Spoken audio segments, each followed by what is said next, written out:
नमस्कार, स्वागत आहे तुमचं सुषमास किचनमध्ये। आज आपण उपवासाची शिंगाड्याच्या शेवयाची खीर बनवणार आहोत। अगदी छान मोकळी मोकळी, अजिबात चिकट न होणारी ही खीर आपण तयार करणार आहोत।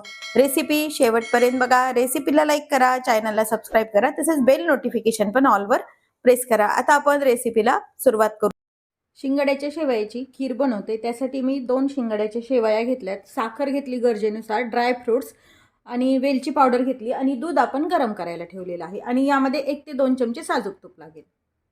शिंगाड्याची शेवया आपल्याला भाजून घ्यायच्या, त्यासाठी मी कढई गरम करायला ठेवली, त्यामध्ये 1 चमचा भरून साजूक तूप टाकून घ्यायचे। तूप आपलं गरम झाले, ह्या शेवया अशा अख्खी न टाकता थोडंसं तोडून टाकायचे। फार भुगाई नाही करायचा आणि एकदम लांबही असे अख्ख्याही नाही टाकायच्या, म्हणजे छान परतल्या जातात।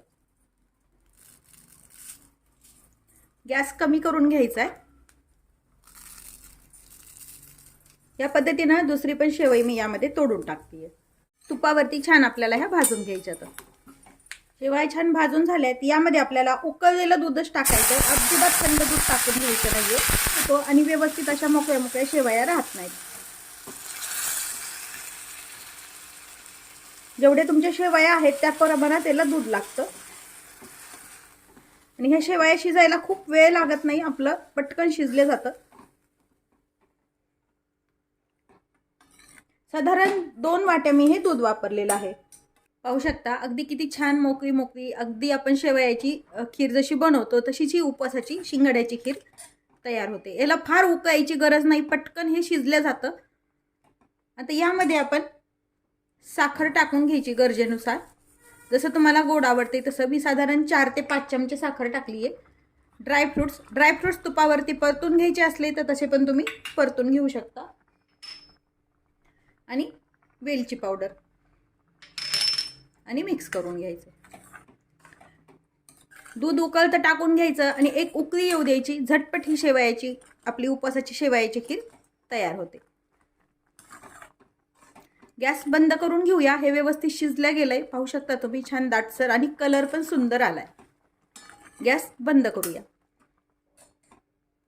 तयार आहे आपली झटपट अशी उपवासाची शेवयाची खीर म्हणा किंवा मग शिंगाड्याच्या शेवयाची खीर।